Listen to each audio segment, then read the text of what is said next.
Estamos aqui para dar prosseguimento ao nosso curso Memórias de um Suicida, da obra de Ivone Pereira, pelo espírito Camilo Castelo Branco. E os temas de hoje, na verdade, são 2 capítulos. Vai falar da Mansão da Esperança e Vinde a mim. E o título geral, que vai englobar todos os capítulos, é o Cidade Universitária. Então, amigos, nós vamos vendo que esses espíritos que já haviam conseguido ir à frente com toda a abnegação, amparo e socorro por parte dos instrutores espirituais, estavam agora propensos a uma nova jornada.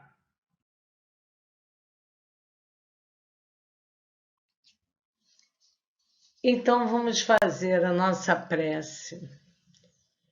Jesus disse: Vinde a mim todos os que estáis cansados e sobrecarregados, e eu vos aliviarei. Isso está em Mateus, capítulo 11, versículo 28.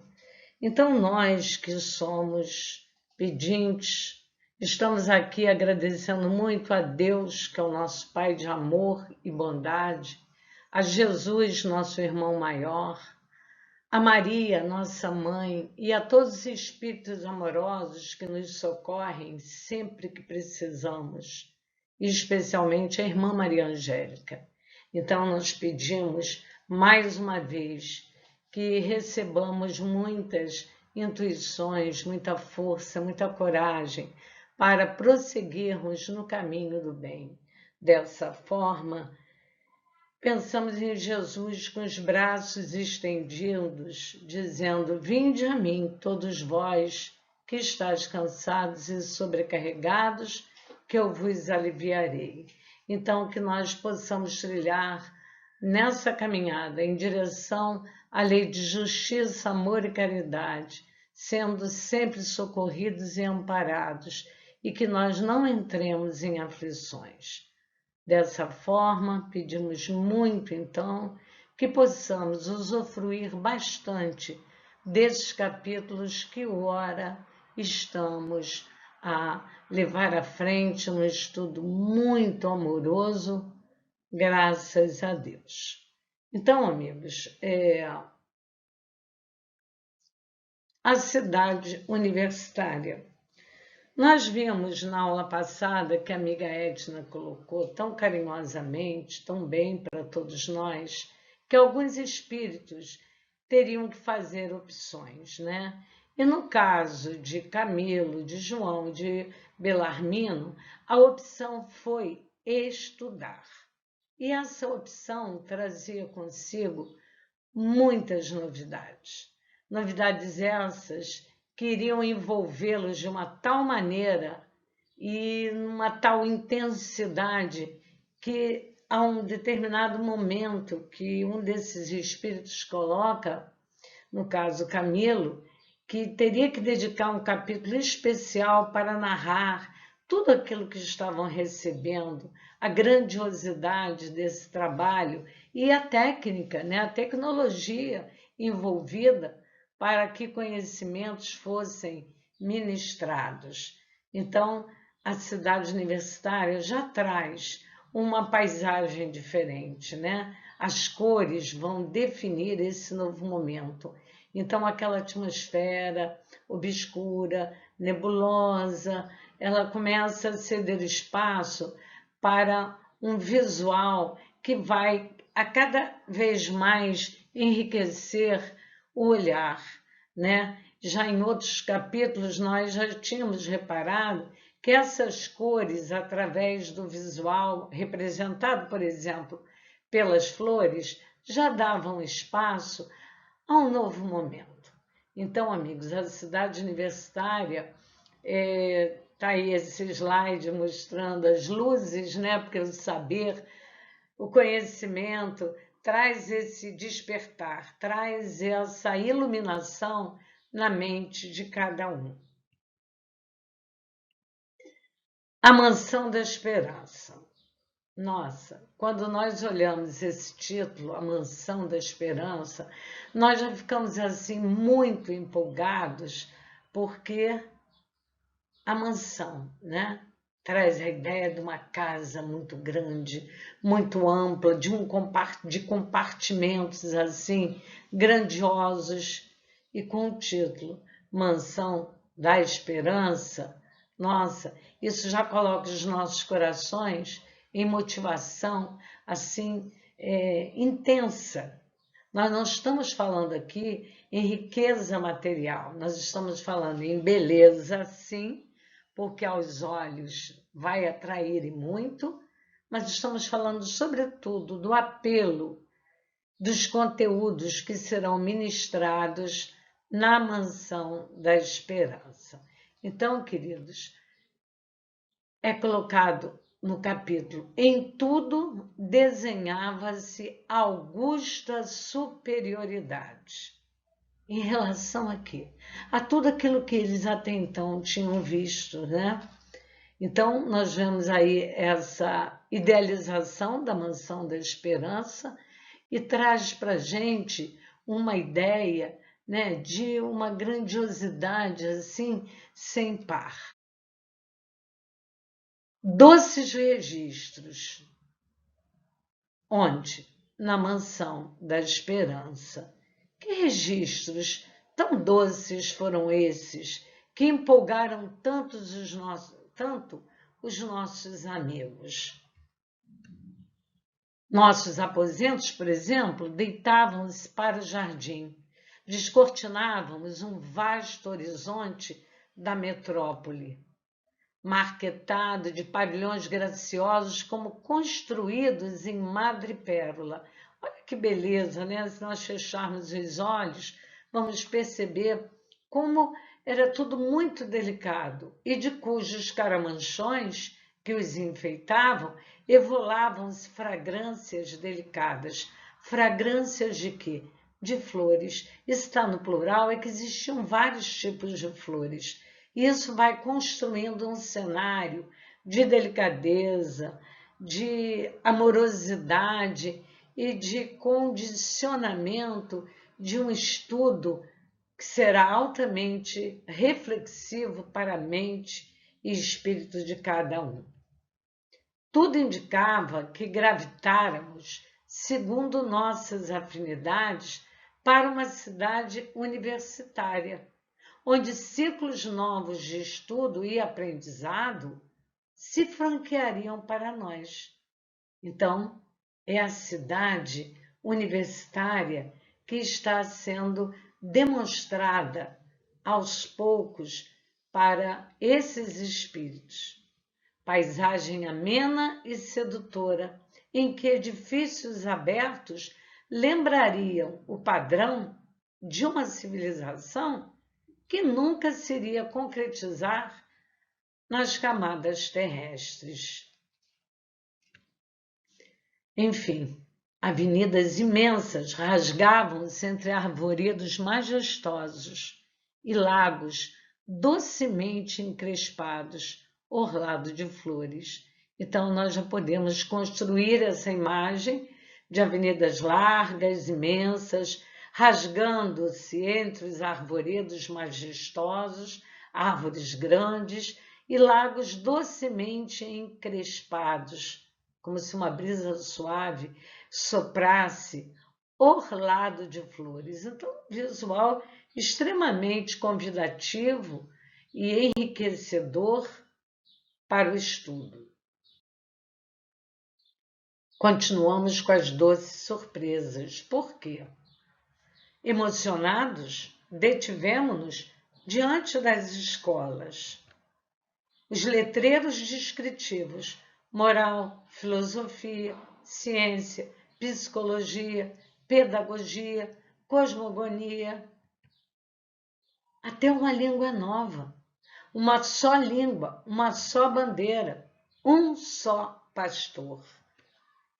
Esse idioma possuía um nome que se aliava ao doce refrigério que aclarava nossas mentes. Chamava-se esperança. Todos nós, com certeza, já estávamos a pensar, né, antes de chegar a essa frase, no parágrafo, como seria o nome dessa nova língua. Então, é colocado, chamava-se esperança. E aí nós ficamos pensando, esperança por quê? Esperança em quê? Afinal de contas, esses cursos deveriam ter o quê? Um propósito, objetivos e, sobretudo, um alvo especial a ser atingido. Então, escolas, ensinamentos e cursos começavam a enriquecer a caminhada desses que tiveram opção até de reencarnar e escolheram ficar, estudar e trabalhar para a sua grandeza, para o seu crescimento. Então, lá no capítulo diz assim, um novo burgo. Quando nós falamos a palavra burgo, nós vamos lembrar de fortificações, de casas, de local onde a população, lá na Idade Média, no finalzinho da Idade Média, começaram a ocupar. E é da ideia da formação dos burgos que surgiram as cidades. Então, esse novo burgo seria o quê? O novo endereço desses amigos, representados por Camilo, representado por Belarmino, representado por João e por tantos outros espíritos que também aceitaram e optaram pelo convite ao estudo e ao trabalho. Romeu e Alceste, apresentando-nos a direção do Novo Burgo, despediram-se logo em seguida, dando por fim dada a missão junto de nós. Imagine como ficaram os nossos amigos. Abraçamos comovidos esses amigos e ficaram também a refletir, né? Não estaremos separados, apenas mudastes de recinto dentro do mesmo lar, afirmaram Romeu e Alcestes. E aí, nós ficamos pensando nessa frase. Simplesmente continuamos no mesmo endereço, né? Mas separado desses amigos momentaneamente. Então, esse novo burgo, o que seria exatamente? Novo endereço, sim. E Romeu e Alceste vão concluir toda a conversa dizendo, conquanto que, sorrindo, né, eles observaram o seguinte, porventura, o próprio universo infinito não é o lar das criaturas de Deus? Então, quando nós temos aqui noites claras, né, de muitas estrelas, uma lua belíssima, nós olhamos para o céu e refletimos, né? Na casa de meu pai tem muitas moradas, mas todos os indivíduos são o quê? Criaturas de Deus. E essa observação de Romeu e Alceste sorrindo, porventura, o próprio universo infinito não é o lar das criaturas de Deus, fez com que os nossos amigos serenassem os corações. Então, será apresentado para todos o diretor da Cidade Esperança. Então, nós já vamos pensando na organização, na disciplina, né, na administração desse espaço. Irmão Sóstenes, diretor da Cidade de Esperança. E assim disse ele, sede bem-vindos, meus caros filhos, que Jesus, o único mestre que em verdade aqui encontrareis, vos inspire a conduta a seguir na etapa nova que hoje se delineia para vós. Então, irmão Sóstenes, muito carinhosamente, faz a saudação do sejam bem-vindos e vai afirmar 3 verbos super importantes. Confiai, aprendei, trabalhai. a fim de que possais vencer. Esta mansão vos pertence. Maria, sobre o beneplácito de seu augusto filho, ordenou sua criação. Então, envolvidos com todas essas colocações, sabendo que a partir de Maria, né, que havia ordenado a criação dessa mansão, a mansão da esperança, os nossos amigos já começaram a se sentir mais confiantes, porque o verbo usado por Sóstenes, esse irmão tão carinhoso, já dizia: confiai, aprendei e trabalhai. Encontrareis no seu amor de mãe sustentáculo sublime para vencer o negror dos erros. Erros esses que vos afastaram das pegadas do Mestre, a quem deveis antes de tudo amor e obediência. E quais eram os objetivos dessa mansão, dessa escola? Reabilitação indispensável e recuperação do tempo perdido. Então, duas situações: reabilitar e recuperar. Reabilitar o quê? Aquilo que era fundamental. E recuperar o quê? Todo o tempo que se perdeu. Para isso, será necessário muita atenção, muito estudo, muita dedicação. Cumpre, portanto, apressar a marcha.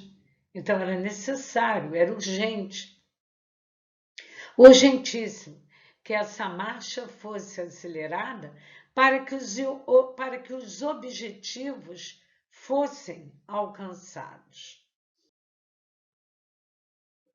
Então, em direção ao internato vão Camilo, João e Belarmino.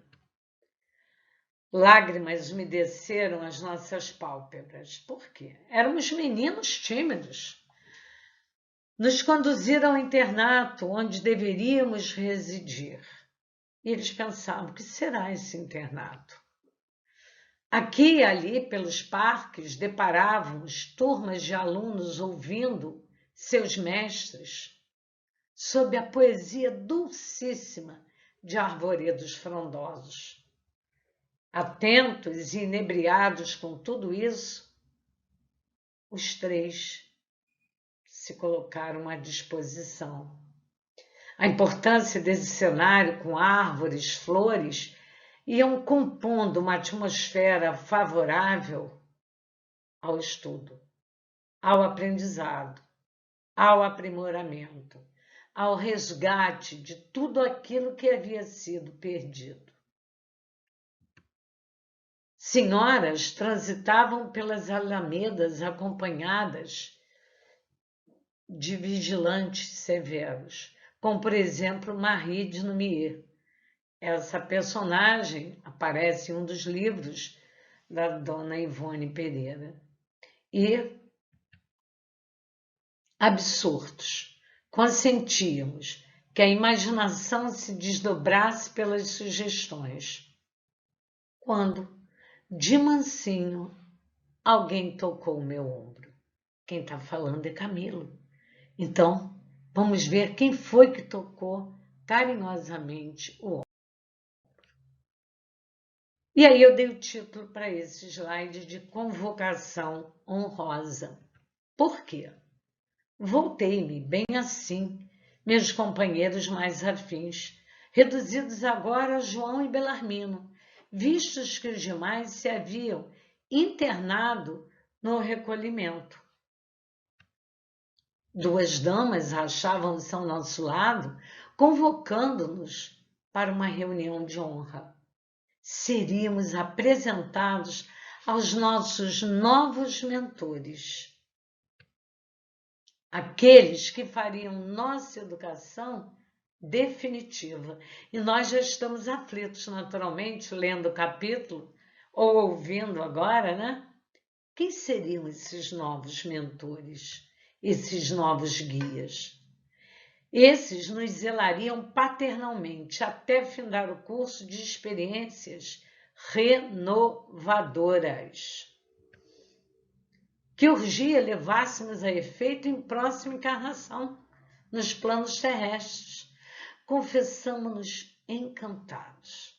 Respeitosamente, osculamos a mão que tão democraticamente nos era entendida. Sabíamos da importância, do comportamento, de sermos discretos, respeitadores, exatamente como aquela atmosfera propunha. Que damas eram essas?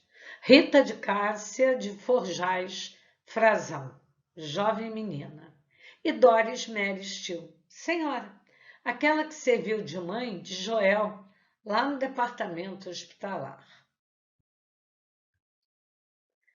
Bom, então houve um convite, haverá uma reunião, e o irmão Sóstenes levará essa reunião a efeito. Nossa turma contava mais ou menos com uns 200, vamos dizer assim, pecadores, que agora estão no processo de reabilitação. Um grande contingente de damas brasileiras pertencentes a variados planos sociais da Terra se encontravam presentes. As estatísticas de suicídios entre mulheres brasileiras, naquela época, já avantajava-se de muito as de Portugal. Presidia a magna reunião o guardião-chefe do burgo, irmão Sóstenes.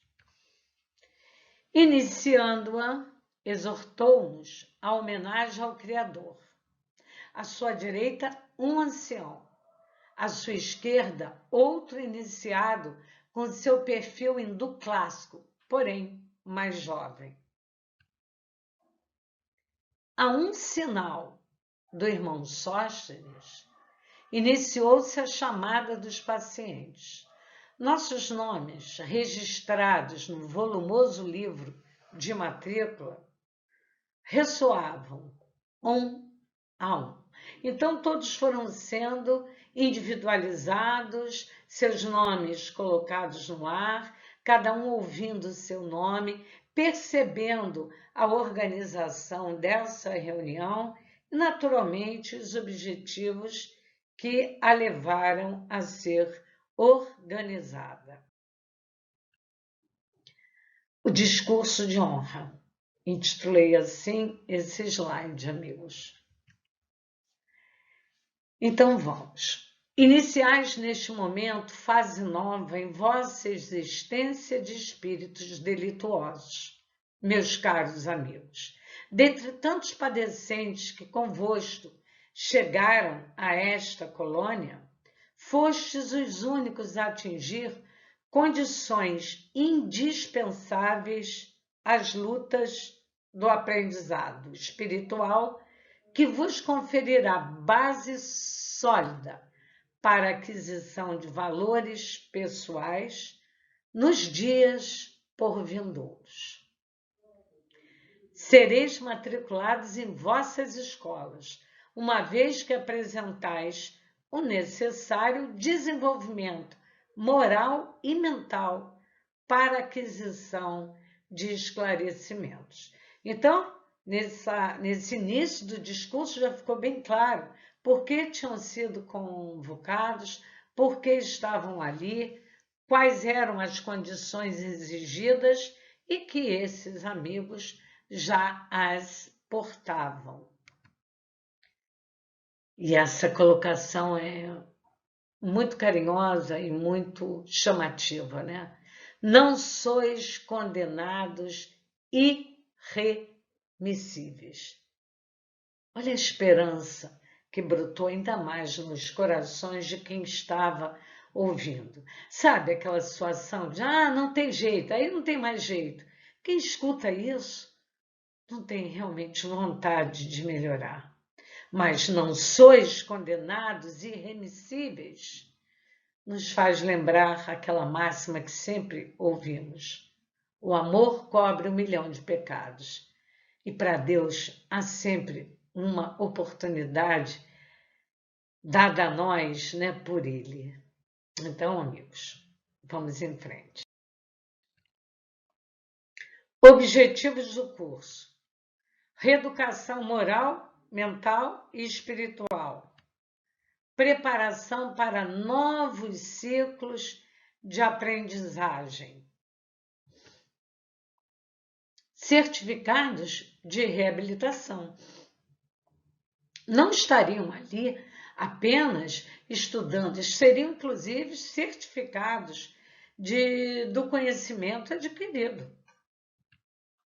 No entanto, fica bem claro lá nos objetivos do curso que o suicídio que não vos trouxe a morte, porque a morte é ficção neste universo vivo e regido por leis eternas, oriundas da sabedoria de um Criador eterno, que não vos concedeu nem repouso, nem ouvido, nem esquecimento, nem aniquilamento, porquanto não atingiu senão o corpo físico terreno, e não jamais o espiritual, onde reside vossa personalidade verdadeira e eterna.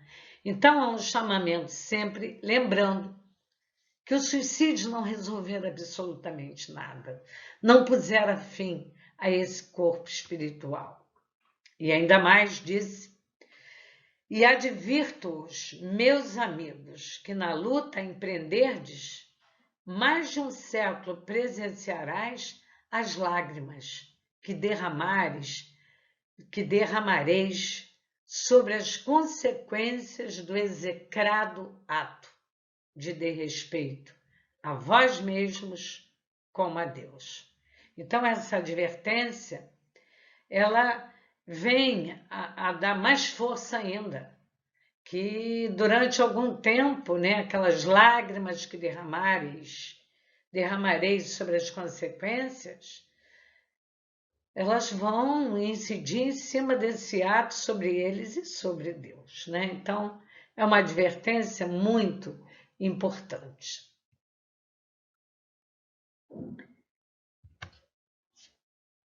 Estamos todos aflitos para saber quais são os educadores. Que educadores são esses, né? Então, vai aí a apresentação. Aqui tendes os vossos educadores, são como anjos tutelares que sobre vossos destinos se debruçarão, amparando-os na espinhosa jornada, na verdade, amparando-vos na espinhosa jornada. Nada vai ser fácil.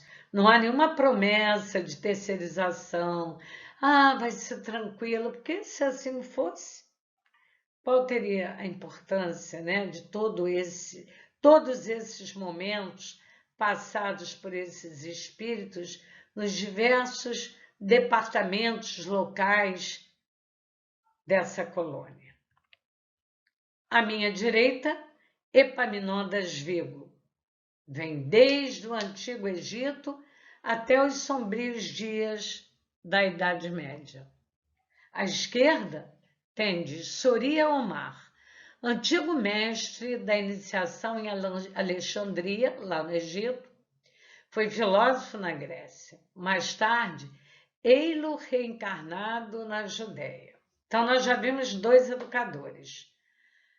À direita, Epaminondas Vigo. À esquerda, Soria Omar. E nós já estamos pensando quantos mais, né? Esses dois educadores tiveram a mente voltada desde há muitos séculos para as altas expressões da espiritualidade. E agora, o terceiro educador. E Aníbal, meus caros filhos, disse Sóstenes, este jovem que conheceu pessoalmente Jesus de Nazaré, Aníbal de Silas, um daqueles meninos que Jesus acariciou. Nossa, nós ficamos arrepiados, né? Imaginar essa imagem, essa cena, esse contemporâneo de Jesus que agora está aí também como educador. Disse Jesus, né? Deixai vir a mim as criancinhas, que dela é o reino dos céus. Então, amigos, na verdade, somos todos crianças que precisamos desse amparo, desse socorro do Mestre Jesus. Aníbal, ele viajou e sofreu perseguições, ultrajes, injúrias e injustiças as mais diversas. Viu-se glorificado pelo martírio aos 37 anos, morreu, desencarnou muito jovem, na célebre ornamentação dos Jardins de Nero. Quantos e quantos livros já narraram para cada um de nós o que foram os Jardins de Nero, ornamentados com toda a sorte de tragédias, violências e dores que esse imperador romano deu à sociedade da época.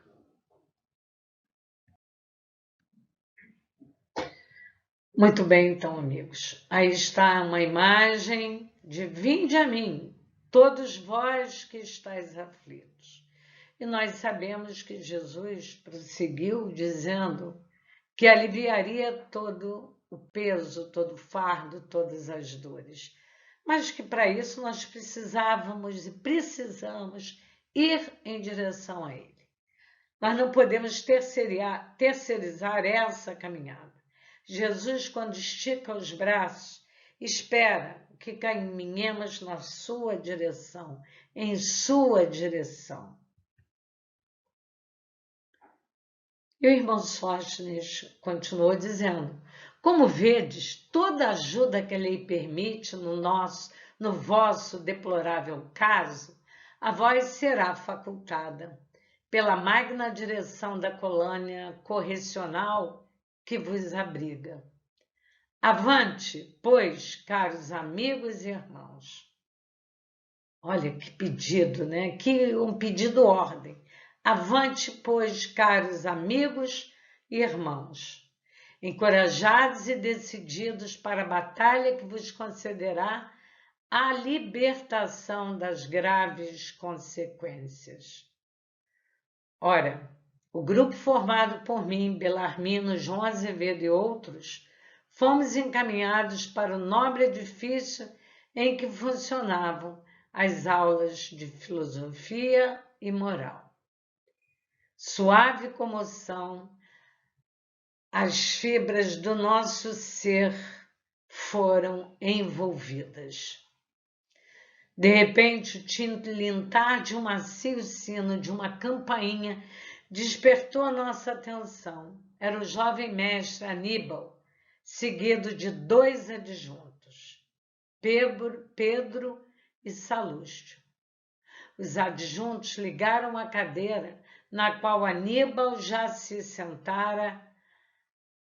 Ligaram a essa cadeira fios imperceptíveis.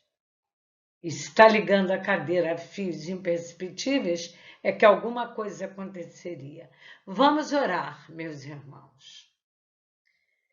E nós já todos preparados pela magnitude do que se passou, nosso desenvolvimento moral e mental e a importância do método pedagógico utilizado, disse esses amigos. Dedicaríamos um capítulo especial.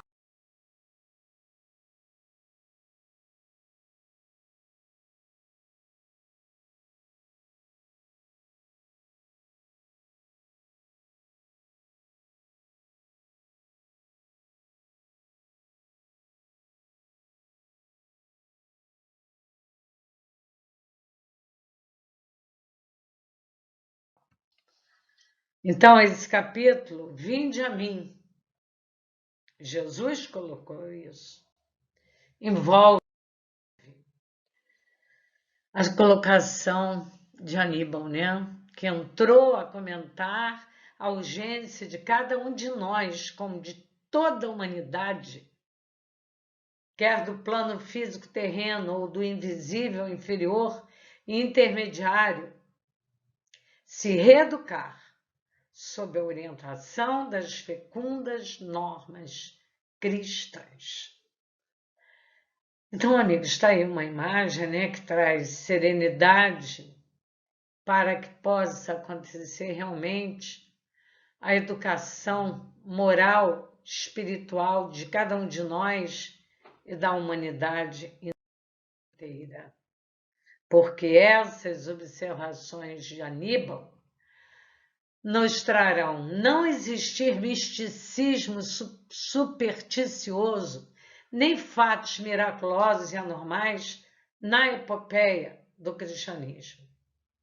Epopeia que não se limitava do presépio de Belém ao drama do Calvário.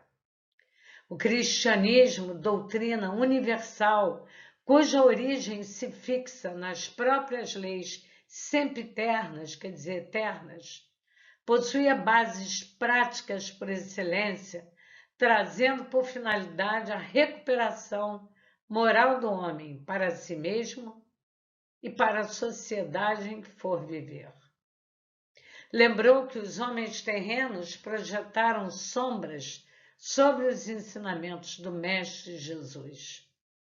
Que doutos, sábios, gênios que fôssemos, de nada nos aproveitariam tão lustrosos cabedais se, ignorantes, continuássemos das normas da moral do Cristo de Deus, em cuja aplicação reside a glória da felicidade eterna, uma vez que a sabedoria sem amor e sem fraternidade tem suas fictícias glórias apenas no seio das sociedades terrenas.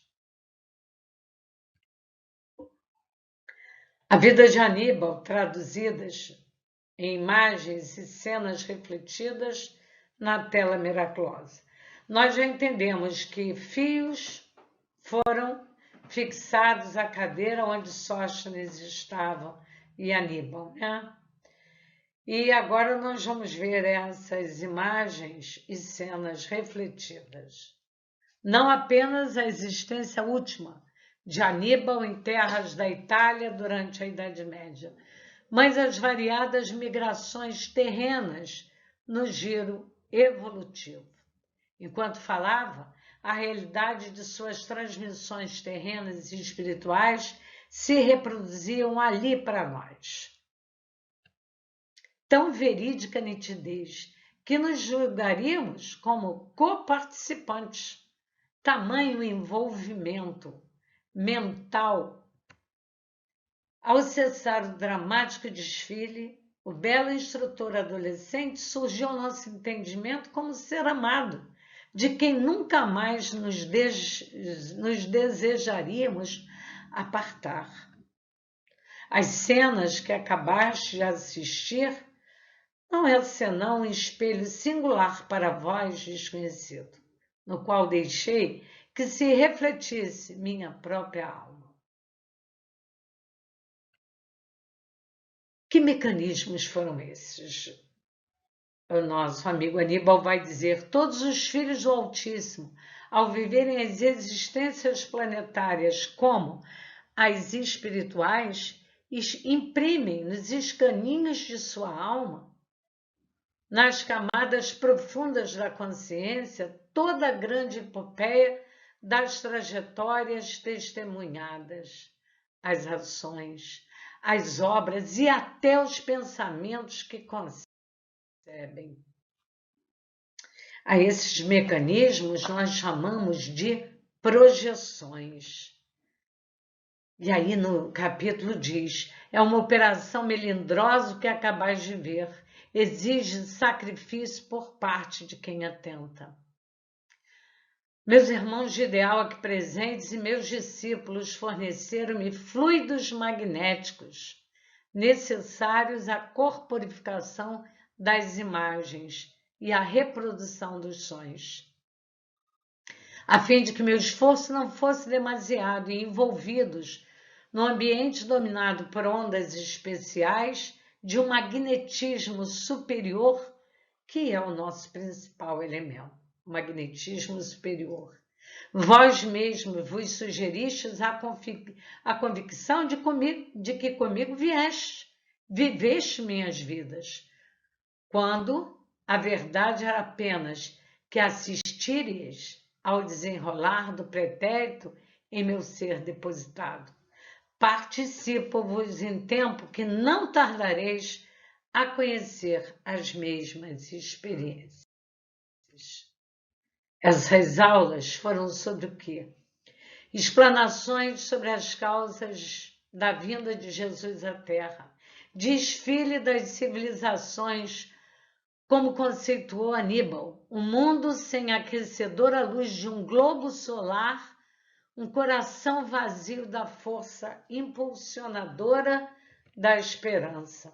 Um curso de filosofia e análise comparada foi iniciado por nós, empolgante e belo, comovedor com o nosso emérito instrutor, ressuscitarmos do silêncio dos séculos a existência das sociedades, seus costumes, suas quedas, seus heroísmos, suas histórias.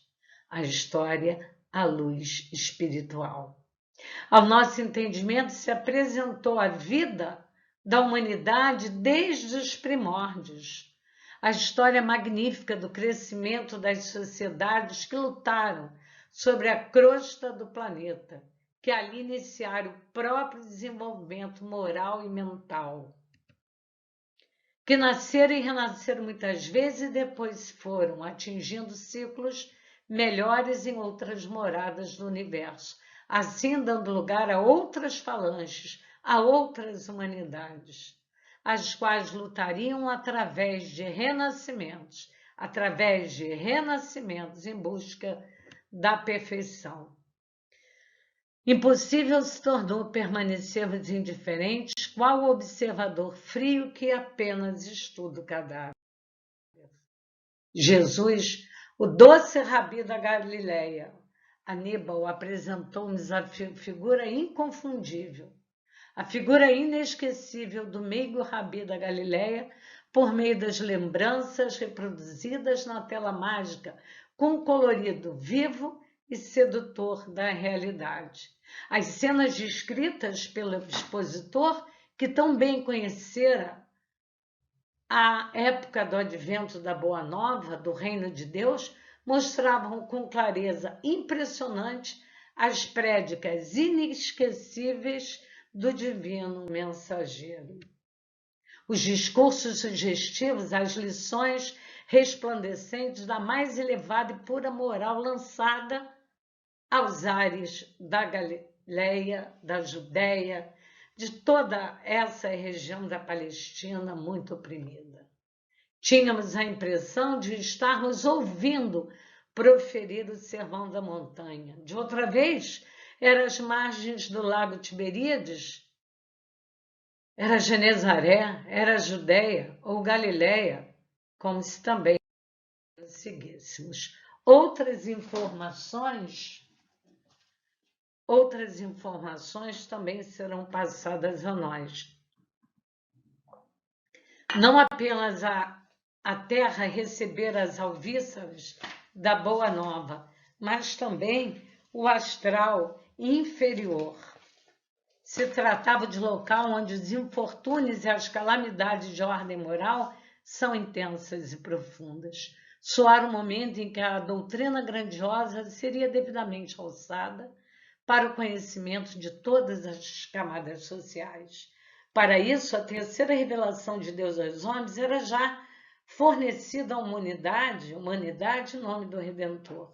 E nós mesmo, que éramos espíritos, estávamos ali convidados a colaborar nesse empolgante movimento chefiado pelo Mestre Jesus, procurando falar com os homens a fim de revelar-lhe todas essas coisas. Porquanto a terceira revelação mais não era do que um intercâmbio de ideias entre espíritos e humanidade, a difusão do cristianismo e a repressão. Nós vamos ver aqui algumas colocações. Depois, ao findar o drama do Calvário, conhecemos as pelejas ardentes dos discípulos pela difusão do testamento regenerador do Mestre, o martírio dos humildes e abnegados cristãos. Inspirados sempre pela força importante da fé, sentimos-nos atraídos e arrebatados. Só então compreendemos a razão da súbita transformação de Maria de Magdala, né?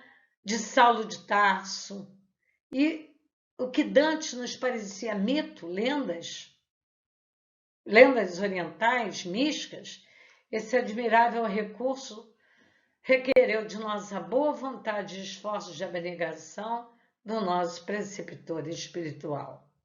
Mas a caminhada afigurava-se árdua. O chamado "Vinde a mim, vós que sofreis, e eu vos aliviarei", continuou e continuará sempre. E nós atendíamos ao doce e irresistível chamamento e avançávamos e seguíamos. Jesus Cristo, divino Redentor das almas frágeis e rebeladas, cumpria a promessa. Atraía-nos com seus ensinamentos sublimes. Tomavam-nos para seu redil e convencia-nos a perseverar em seus conselhos. Empolgados por esse curso tão atraente que tanto alívio trouxera, esquecíamos os dramas penosos. Esquecíamos a terra e dela só lembrávamos graças aos estudos.